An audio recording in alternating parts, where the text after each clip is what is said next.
Oke. Alhamdulillahilladzi azzana bil imani bihi wa as'adana bi tabai afdoli rasuli. Asyhadu an la ilaha illallah wahdahu la syarikalah. Allahumma sholli wa sallim ala sayyidina wa habibina wa syafi'ina wa maulana Muhammadin sallallahu alaihi wasallam wa ala alihi wa sahbihi ajma'in, amma ba'du. Qala rabbi shrah sadri wa yassir li amri wahlul 'uqdatam min lisani yafqahu qawli. Shadaqallahu al-'aliyyul 'azim. Segala puji bagi Allah yang telah memberikan kita berbagai macam nikmat, di antaranya nikmat iman, nikmat sehat wal afiat, dan nikmat-nikmat yang tidak bisa terhitung oleh kalkulator dan tangan kita. Salawat serta salam mari kita curahkan kepada sang penobrak pintu kezaliman. Siapakah beliau? Beliau adalah Nabi kita, Nabi Muhammad sallallahu alaihi wasallam, yang telah membawa umatnya dari zaman kegelapan sehingga zaman terang benerang. Yang saya hormati kepada dosen Pak Adi Kusuma selaku mata kuliah public speaking, yang saya hormati rekan-rekan saya yang sudah mau duduk di depan saya dan mendengarkan apa yang saya sampaikan. Wabil khusus saya doakan kepada Pak Adi Kusuma selaku mata kuliah public speaking. Semoga Allah selalu memberkahi dalam kehidupannya dan Allah selalu senantiasa membersamai beliau dan selalu dipermudahkan dalam urusannya. Dan saya doakan yang sudah mau duduk di tempat majelis ini, semoga Allah selalu memberkahi ilmunya dan semoga majelis ini menjadi tempat yang barokah. Amin ya rabbal alamin. Sebelumnya disclaimer terlebih dahulu, di sini saya bukan untuk menggurui, namun saya di sini ingin sharing session. Durasinya itu 40 menit. Nanti sistemnya itu tuh prolog saya tuh 20 menit dulu. Nanti sisanya itu sesi tanya jawab kayak gitu. Oke, kita langsung masuk ke pembahasan. Nah, teman-teman, di sini kita akan membahas mengenai tentang Islam mengajarkan manusia untuk seimbang antara dunia dan akhirat. Dan di sini saya ingin mau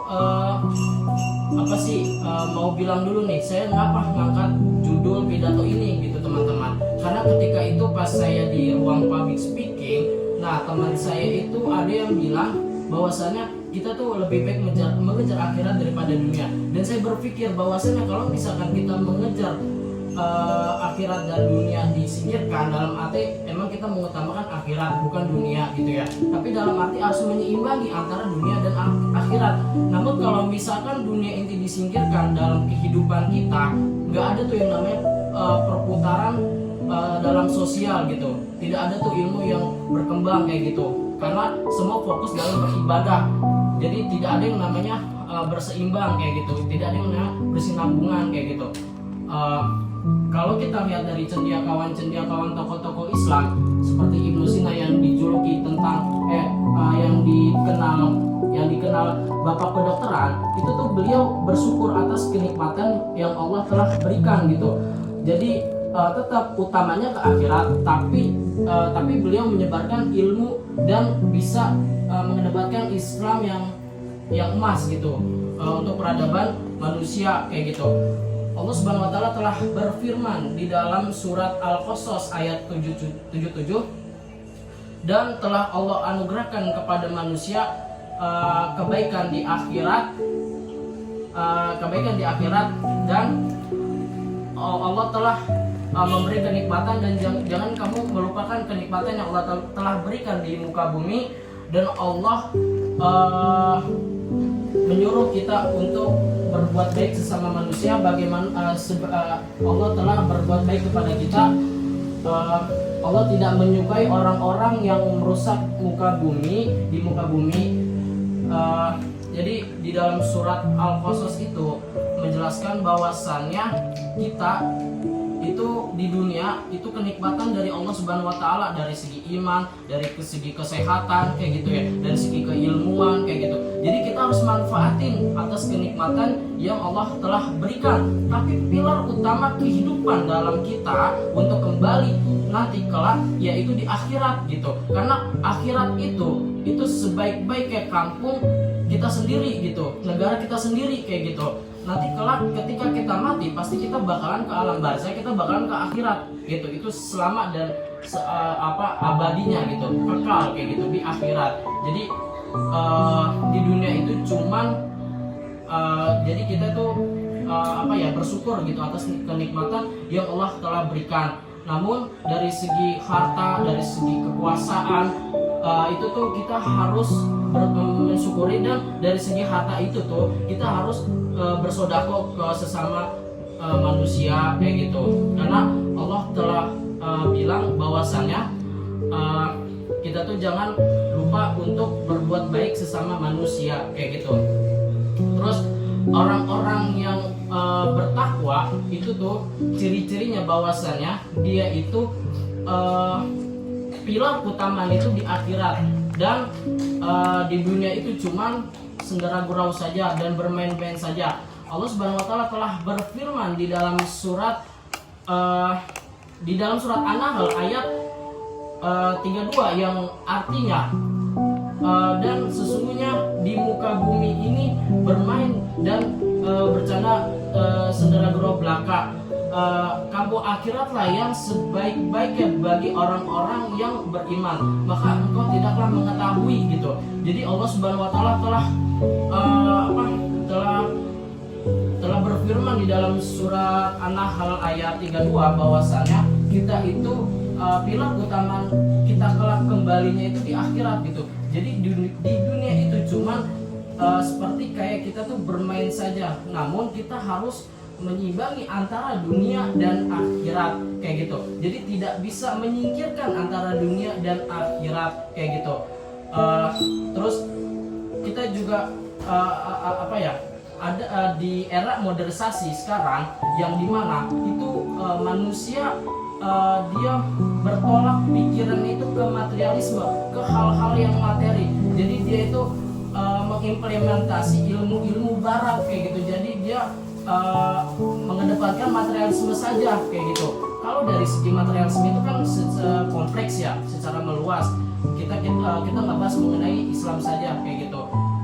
Jadi di Romawi kuno di zaman dulu itu tuh orang-orangnya dia menyingkirkan namanya akhirat gitu. Jadi dia berlomba-lomba lah dalam kekayaan di dunia, berlomba-lomba dalam materialisme atau materi kayak gitu. Jadi dia menyimpangkan akhirat. Dia pilar utama di Romawi kuno itu, dia utamanya di dunia. Terus Rasulullah sudah memprediksi bahwasanya Rasulullah tuh bersabda dalam hadisnya bahwasanya maka engkau akan mengikuti dari sebelum-sebelum orang-orang terlebih dari kamu kayak gitu. Terus stapa demi stapa, sejengkal demi sejengkal, nanti kamu bakalan mengikuti orang-orang yang tersebut kayak gitu. Terus para sahabat bertanya, siapa kayak ya Rasulullah gitu. Rasulullah bilang, orang-orang tersebut siapakah kalau misalkan bukan Nasrani dan Yahudi kayak gitu.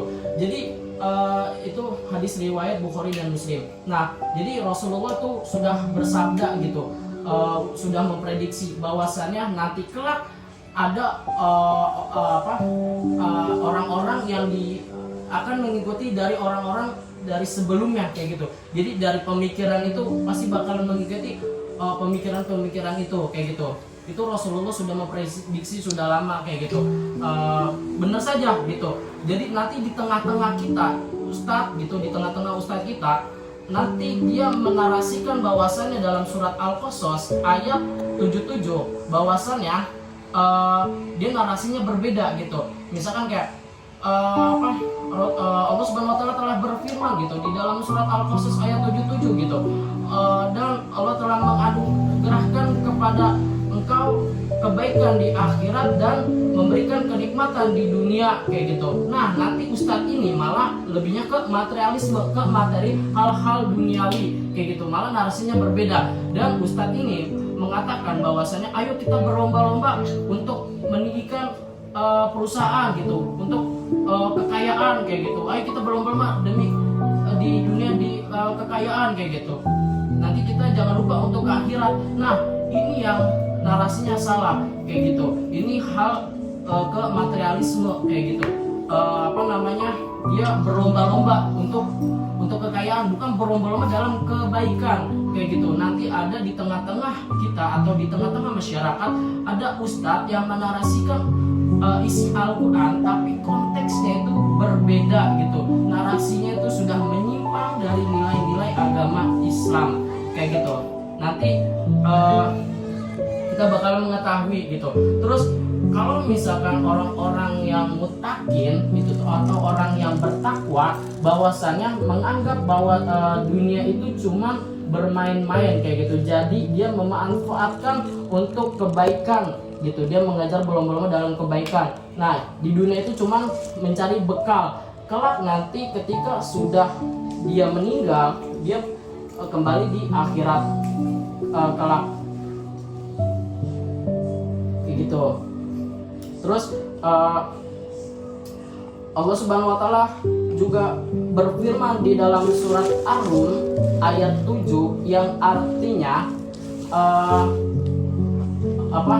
maka engkau cuma mengetahui isi dari materi saja, namun engkau tidak mengetahui dari akhirat karena engkau lalai kayak gitu. Jadi Allah Subhanahu wa taala kan konteksnya tadi kan ke Romawi kuno. Nah, ya bersinambungan ke surat Ar-Rum gitu. Allah memerintahkan manusia untuk pilar utama itu di akhirat gitu. Jadi orang-orang tersebut itu dia lalai dalam untuk berbekal di dunia dan menuju ke akhirat gitu. Dia tidak mengetahui bahwasanya bahagia yang sebenarnya sesungguhnya bahagia itu di akhirat kayak gitu. Karena Allah Subhanahu wa taala telah berfirman di dalam surat An-Nahl itu ayat 32 bahwasanya kebaikan itu di akhirat dan cuman orang-orang yang bertakwa atau orang-orang yang mutakin yang mengetahui hal itu kayak gitu. Karena pilar utama manusia itu kelak nanti di akhirat untuk dikembalikan atau ketika dia mati lalu arahnya ke akhirat kayak gitu. Terus kalau misalkan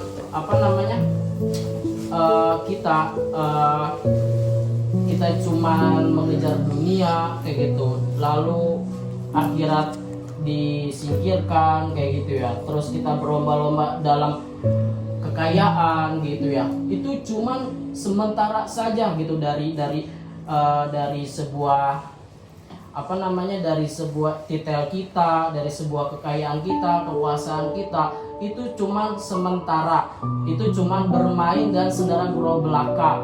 Nah, kelak nanti akan abadi itu bakalan di akhirat kayak gitu. Berapa menit? 5 menit, 10 menit. Bagi orang-orang yang mutakin menganggap bahwasannya di dunia itu seperti kayak kita musafir gitu, kayak kita tuh pengen menuju tujuan gitu. Kita tuh seperti musafir. Nah, nanti ketika kita itu sudah dikembalikan, nah nanti itu kita pasti bakalan ibarat kata kita musafir di dunia, terus kita tuh cuma nyari bekal di dunia. Nanti ketika misalkan ajal sudah datang, nah bekalnya ini udah terpenuhi nih gitu. Lalu dia tuh bergembira lah gitu tuh, ngebawa bekal yang cukup kelak di akhirat kayak gitu. Nah, terus bagi orang-orang yang mutakin atau orang-orang yang bertakwa itu tuh menganggap bahwasannya dia mengutamakan dia menyimbangi antara dunia dan akhirat kayak gitu. Dia jadi memanfaatkan atas kenikmatan yang Allah telah berikan kepada dia kayak gitu, sehingga dia memanfaatkan kenikmatan yang Allah telah berikan. Namun kebaikan selamanya yaitu kelak di akhirat kayak gitu. Terus habis itu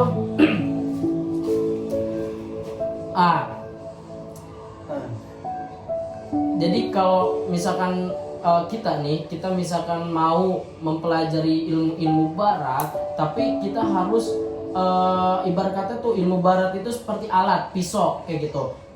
Jadi kalau misalkan kita salah menempatkan posisi pemotongan pisau itu, nanti efeknya itu kayak diri kita tuh jadi pemikirannya salah kayak gitu. Ibarat kata misalkan kayak kita pengen kupas semangka gitu ya, tapi kita nggak pakai pisau alat ya, kita pakai gergaji, itu kan salah tuh. Oke, kalau misalkan alat buat motong semangka itu kan bisa, tapi kan yang paling utamanya itu ya pisau gitu kan, biar enak ngebelah gitu ya. Kalau misalkan gergaji kan kurang cocok kayak gitu. Iya, jadi filsafat itu alat, yaitu artinya filosofia kayak gitu ya, cinta kebijaksanaan kayak gitu. Karena ini ada berhubungan antara pemikiran orang-orang barat, yaitu memakai ilmu filsafat kayak gitu. Berarti ilmu dari barat itu cuma ilmu filsafat. Kalau dari segi materialisme yang artinya materi, atau di buku Madilog meter benda, berarti dalam arti konotasinya itu lebih ke filsafat kayak gitu. Kan materialisme itu cabangnya banyak. Ada yang materialisme misalkan dari filsafat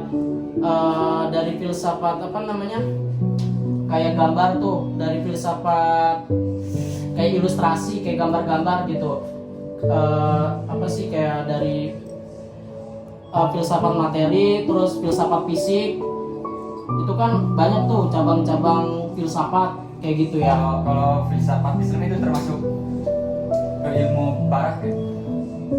Yang saya pernah baca di filsafat dakwah, jadi kalau misalkan filsafat filsafat yang barat, dia tuh lebih mengutamakan observasi, lebih mengutamakan rasionalisme dan empirisme dan pragmatisme. Namun kalau dari kacamata Islam, dia lebih melihat dari 3 metode, bayani, irfani, sama irsyad kayak gitu. Kalau dari kacamata Islam yang saya pernah baca di filsafat dakwah kayak gitu, emang kita filsafat itu seperti alat yang tadi saya bilang gitu ya, seperti alat. Tapi kalau misalkan kita untuk memotong misalkan objeknya nih, misalkan buah itu salah, nanti efeknya itu bakalan pemikiran kita salah kayak gitu. Jadi harus bisa menempatkan kayak gitu. Langsung ke sini tanya jawab aja ya. Oke, saya buka sesi tanya jawabnya kayak gitu. Nanti kalau misalkan saya jawabannya kurang puas, bisa dari pandangan teman-teman kayak gitu.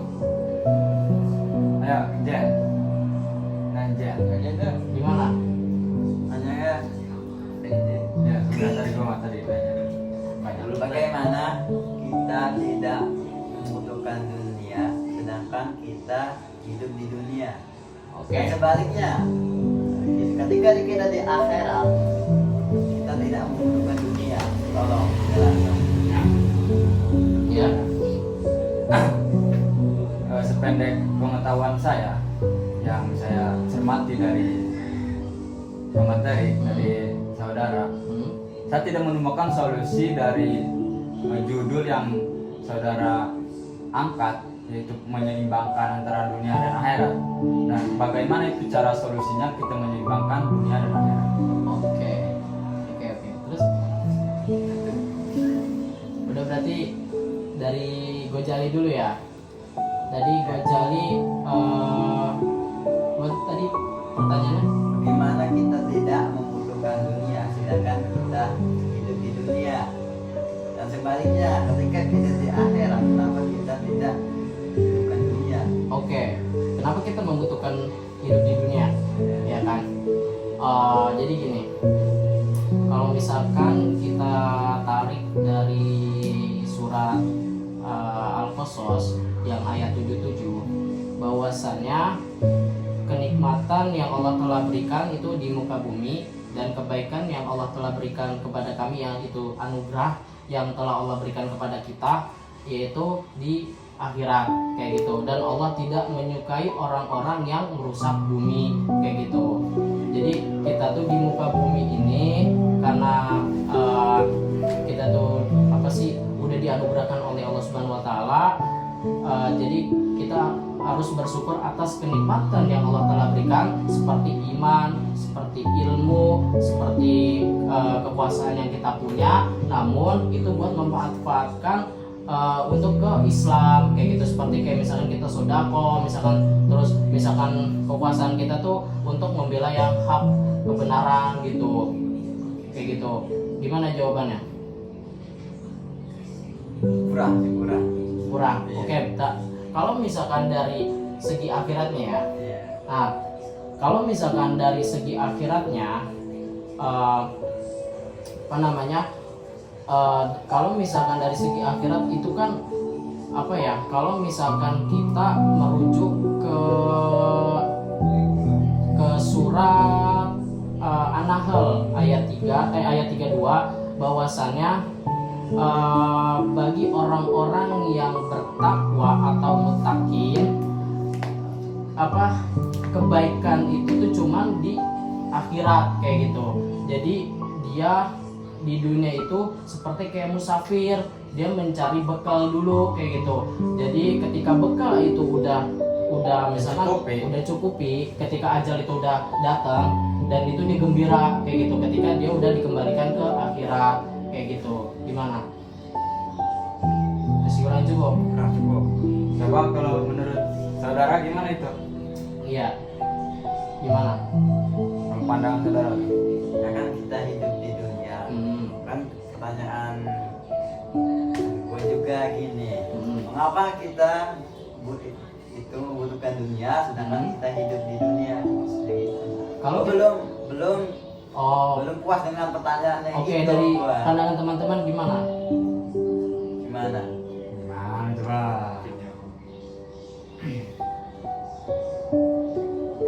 Kalau dari pandangan saya, kalau kita tarik sejarah Nabi Adam, itu kan salah satu ujian buat Nabi Adam tersebut gitu kan, yang dibisiki oleh setan melalui ke Siti Hawa kayak gitu kan. Jadi Allah Subhanahu wa taala ngasih ujian nih ke Nabi Adam dan diturunkan di muka bumi. Tapi Allah itu ngasih kenikmatan ke Nabi Adam dan Siti Hawa, yaitu seperti iman, kesehatan kayak gitu. Nah, tapi itu ketika Allah ngasih kenikmatan ke Nabi Adam, tapi Nabi Adam jangan melupakan atas kenikmatan yang Allah telah berikan. Tetapi ketika Nabi Adam sudah diturunkan, jangan merusak muka bumi, jangan merusak alam semesta yang Allah telah menciptakan kayak gitu. Karena Allah tidak menyukai orang-orang yang merusak muka bumi kayak gitu. Nah, konteksnya gitu, gimana Jali? Pas sih. Belum pas. Ada titik jawabnya. Nah, belum ada titik terangnya dari pertanyaan itu. Nah, belum. Pertanyaan bagaimana kita tidak membutuhkan dunia sedangkan kita berada di dunia. Ada titik terang. Kita tidak membutuhkan dunia. Sedangkan kita hidup di dunia. Oke, gini. Seperti apa kan? Ini masuknya ke lubang biawak yang istilah kata Rasulullah. Jadi Rasulullah itu yang tadi yang saya sampaikan, yang Rasul itu bersabda depan para sahabat ya, bahwasanya nanti ada kaum sebelum kamu kayak gitu ya, setapak demi setapak, terus sejengkal demi sejengkal, nanti kamu bakal mengikuti pemikiran dia dan kamu masuk ke lubang biawak. Dalam arti lubang biawak itu kamu mementingkan dunia saja gitu, dan kamu itu berbelok tidak mengutamakan ke akhirat kayak gitu. Kamu tidak mengetahui bahwasannya kelak di akhirat itu selamat dan abadinya kayak gitu. Terus kan para sahabat bertanya itu siapakah yang kamu maksud wahai Rasulullah gitu. Kata Rasulullah, siapakah lagi kalau misalkan bukan Nasrani dan Yahudi kayak gitu. Gimana? Jawab gimana? Pertanyaannya itu seperti apa? Seperti itu tadi. Ya udahlah, lanjut. Coba pertanyaan tadi. Bagaimana kita tidak bisa membutuhkan dunia sedangkan kita hidup di dunia? Kalau menurut saya ya, Iya, apa? kita tidak mungkin membutuhkan apa? Dunia. Kita tidak mungkin tidak membutuhkan dunia, Iya. sedangkan kita hidup di dunia. Nah, gimana itu jadi kerana? Iya. Soalnya kita mau ke akhirat aja ya, Iya. kita harus mencari ilmu gitu, Iya. harus paham dengan gitu lah. Pokoknya menyiapkan bekal lah kayak gitu di dunia kayak gitu, Soalnya dunia itu tempat kita bermain. bukan tempat kita Hidup. masih enggak? Untuk ya mensyukurilah atas nikmat yang Allah telah berikan kan. Iya, Kayak iya, gitu. iya. Terus kita lanjut ke pembahasan solusinya ya, bagaimana untuk menyeimbangi gitu kan. Iya. Oke, kalau misalkan dari segi pandangan kita, dari pandangan saya nih, untuk bisa menyeimbangi berarti dalam arti kita misalkan nih kita punya harta gitu kan. Nah, hartanya ini kita sedekahkan gitu ke masjid, terus yang membutuhkan, fakir miskin. Nah, kita punya kekuasaan, misalkan nih kita misalkan kayak kita tuh DP bisa gitu ya. Terus kita mengutarakan yang kebenaran kayak gitu. Maksudnya kalau misalkan ini salah, kita sampaikan itu salah. Tapi kalau misalkan ini benar, kita sampaikan itu benar kayak gitu. Tapi emang polemik di politik itu pasti saling menyenggol kayak gitu. Emang panas. Tapi kalau misalkan itu udah kebenaran gitu ya, kita harus bersuara kayak gitu. Itu dalam kekuasaan.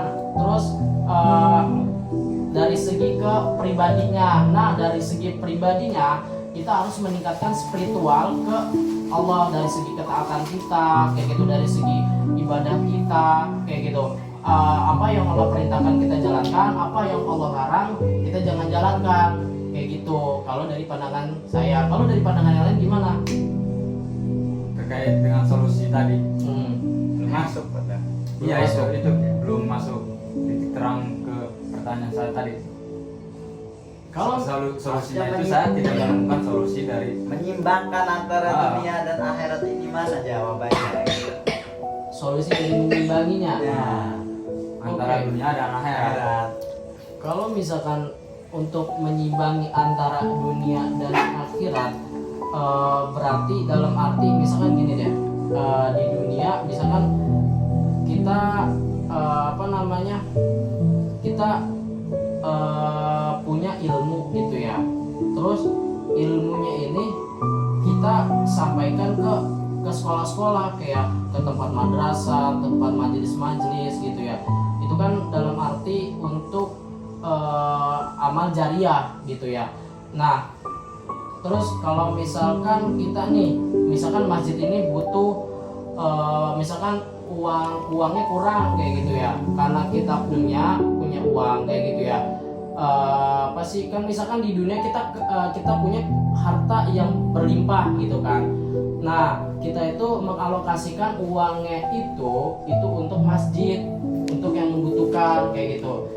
Kalau dari solusi dari saya gitu, maksudnya untuk menyimbangi misalkan di dunia nih, kita bekerja gitu kan, kita misalkan jadi seorang guru gitu ya, atau seorang alim ulama gitu ya. Pokoknya dari segi kekuasaan kita itu tuh untuk kepentingan bersama kayak gitu ya. Jadi kayak misalkan nih kita jadi guru gitu ya, misalkan konteks guru lah, misalkan kita jadi guru kayak gitu ya.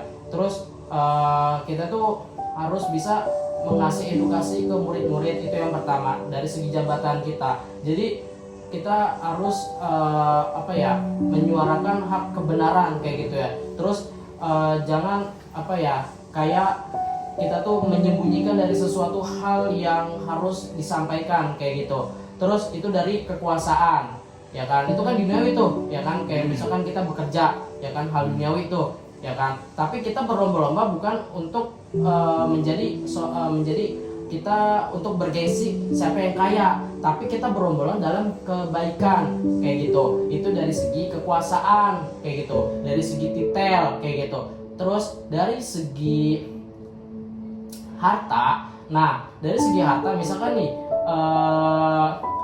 masjid misalkan donasinya kurang gitu kan, nah terus kita pakai duit kita tuh untuk mengalokasikan ke nyumbangi masjid-masjid, atau misalkan Palestina nih kayak misalkan membutuhkan donasi, terus kita salurkan uang kita kayak gitu untuk ke negara Palestina kayak gitu. Itu kan uang, itu kan itu kan mata uang itu kan dunia, tapi disalurkan ke akhirat, itu kan buat amal jariah kayak gitu. Kalau dari segi pandangan saya kayak gitu. Gimana? Oke mas. Oke, terus gimana nih yang lain? Gimana ya? Gimana ya? Ya bisa jadi. Kayak gitu. Bisa ya, gitu ya.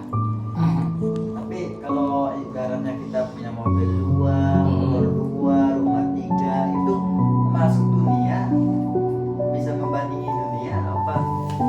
Gimana itu? Tadi mobil banyak, Iya, itu terus motor gitu. motor banyak. Iya. Oke. Itu masuk ke dunia bagaimana? Kalau Biar misal mengimbangi dunia tentang akhirat, tentang pemilikan kita itu bagaimana?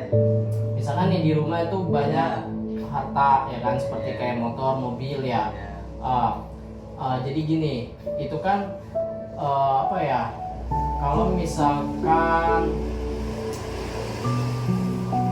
kalau orang udah zuhud, ya kan, itu di apa sih namanya?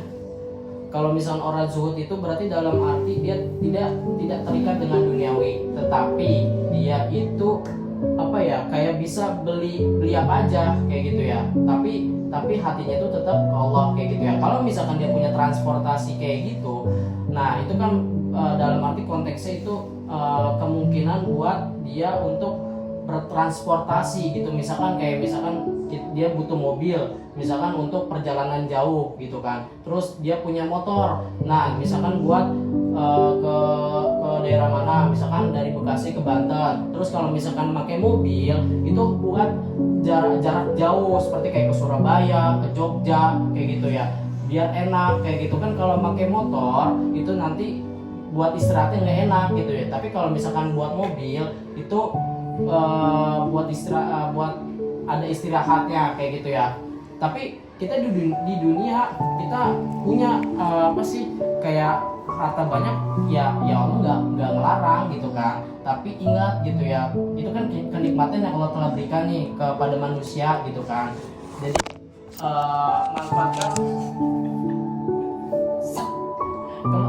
manfaatkan ilmu yang Allah telah berikan kayak gitu.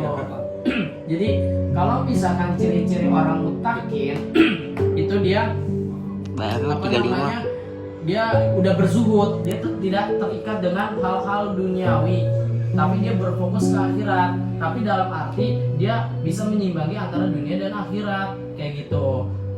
Apa namanya, kan kalau di dunia itu kan buat kehidupan kita nih, ya kan. Kalau misalkan kita butuh makan berarti kita harus nyari uang gitu kan. Itu Kayak kan gitu. juga masih ke pertanyaan saya pertama kan. Iya kayak gitu.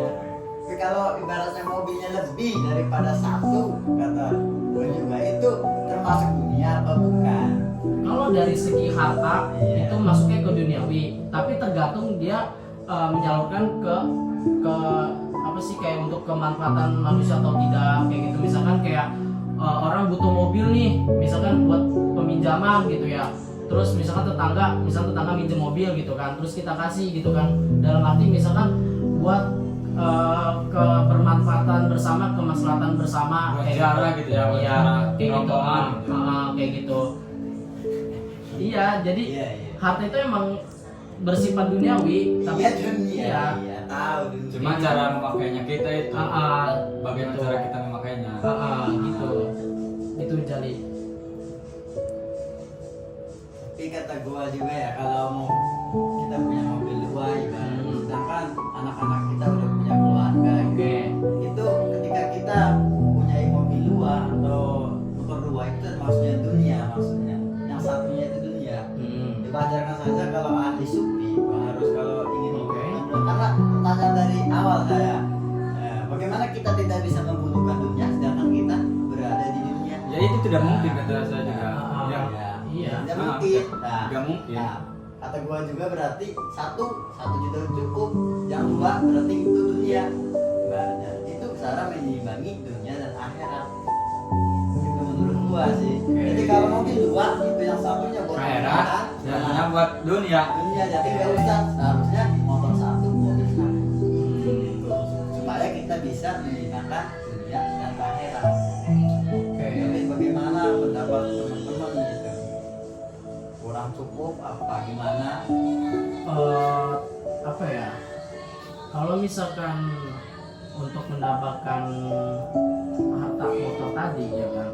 Kalau dari segi pandangan saya tuh, kalau misalkan orang ya dia punya harta berlimpah, terus dia itu buat beli ganti-ganti mobil, biasa ada kan orang kayak gitu kan, Bisa ganti-ganti mobil Tapi kayak gitu. masalah yang penting jangan lebih.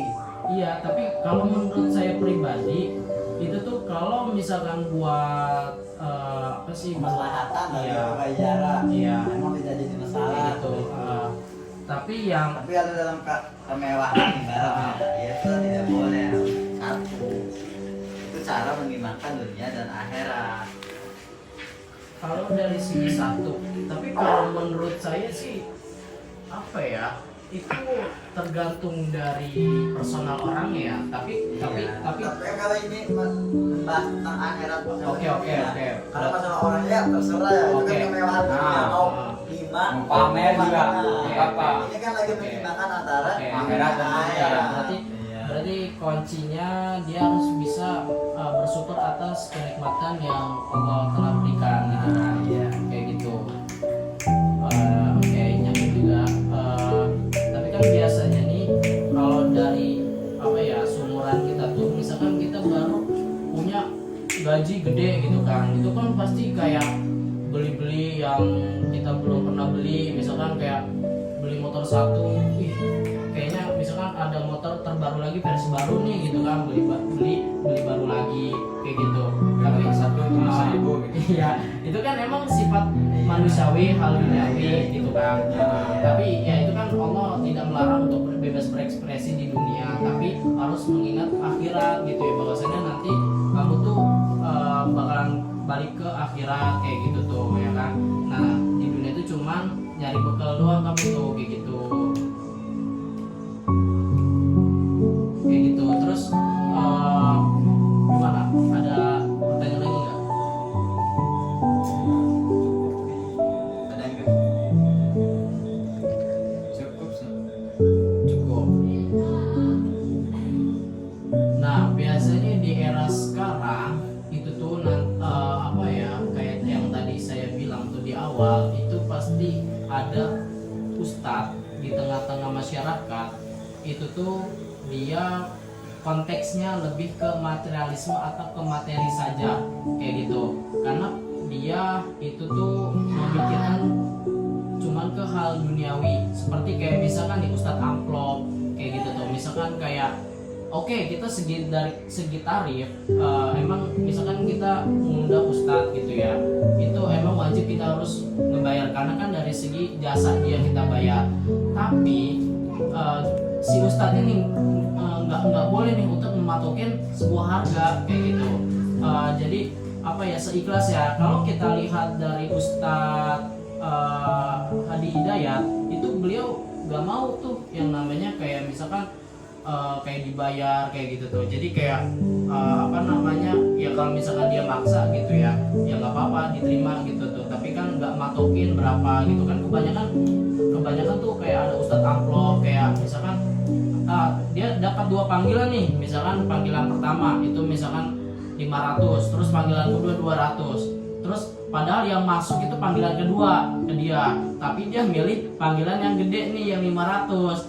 Ini nih yang apa ya berdakwah yang salah kayak gitu tuh. Jadi ke materialisme kayak gitu, cuma ke materi hal duniawi saja kayak gitu. Emang oke, Ustadz itu penghasilannya dari dia ceramah kayak gitu, tapi kan tidak boleh nama memperjualbelikan agama kayak gitu.